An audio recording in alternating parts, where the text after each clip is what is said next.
Mi investigación durante estos últimos 15 años ha sido toda una generación de escritoras irlandesas que irrumpieron de forma muy novedosa a finales del año 70, a principios del año 80, modificando el devenir de la literatura en lengua inglesa en Irlanda, una literatura hasta el momento dominada por voces masculinas. Me estoy refiriendo a escritoras de la talla de Eavan Boland, Paula Meehan, Mary O'Donnell, Ellen Ní Cullinan, entre otras muchas. Se observa una serie de constantes temáticas en su obra y mi objetivo ha sido el análisis de cómo todas estas escritoras van a subvertir la tradición literaria que han heredado. Durante los siglos XVII, XVIII y XIX se fomentaba una imagen de la nación de Irlanda como mujer, una mujer sumisa, una mujer obediente que debía seguir las órdenes de su padre o de su marido. Una de las constantes temáticas que nos encontramos en esta generación de escritoras y que a mí me resulta fascinante es la conexión que se establece entre identidad literaria y sexualidad femenina. Tenemos que tener en cuenta que Irlanda ha sido un país de una gran represión sexual debido a la influencia poderosa de la religión católica. De esta forma, muchas de estas autoras empiezan a hablar de temas tabú de los que no se había hablado en la Irlanda de la época. En 1980, Eavan Boland publica un volumen que lleva por título In Her Own Image, en el que comienza abordando temas, todos ellos concernientes a la sexualidad y al cuerpo de la mujer. Temas como por ejemplo la anorexia, la menstruación, el grave problema de la violencia doméstica, la masturbación e incluso la mastectomía. Además de establecer una conexión entre sexualidad femenina e identidad artística, estas escritoras ofrecen una imagen más humana de la maternidad, que hasta el momento había sido muy idealizada en la literatura irlandesa.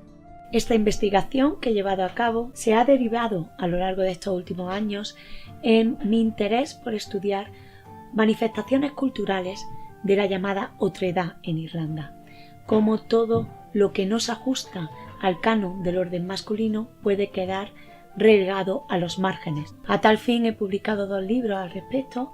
El primer libro es una colección de ensayos que lleva por título Literary Visions of Multicultural Ireland, en el que se ve reflejado cómo la inmigración ha afectado el panorama literario de la Irlanda contemporánea. El segundo libro lleva por título Minority and Dissident Identities y tiene como objetivo analizar la representación cultural de otro tipo de voces disidentes desde el punto de vista político hablando y minoritarias en la Irlanda del siglo XXI. Mi investigación continúa siendo autoras contemporáneas en lengua inglesa. Esta investigación surge como parte de un proyecto mucho más ambicioso liderado por mi colega Paloma Fresno Calleja de la Universidad de Islas Baleares.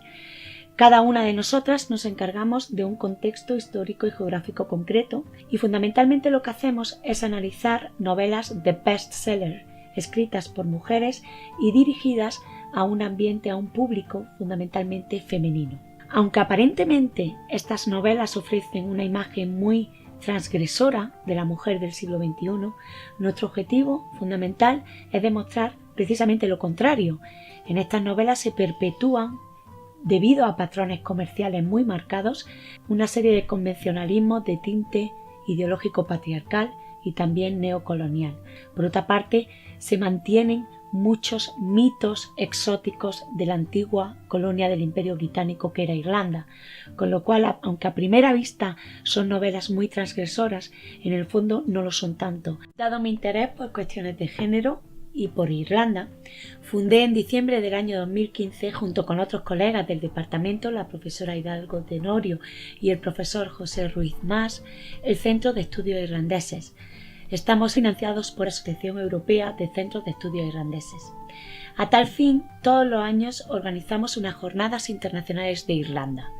Pese a ser un país relativamente pequeño, Irlanda posee una tradición cultural y literaria muy rica. Durante siglos la literatura ha sido un fiel reflejo de las sociedades, de sus costumbres y de sus formas de vivir. En sus páginas los muchos errores y sus inmensas bondades.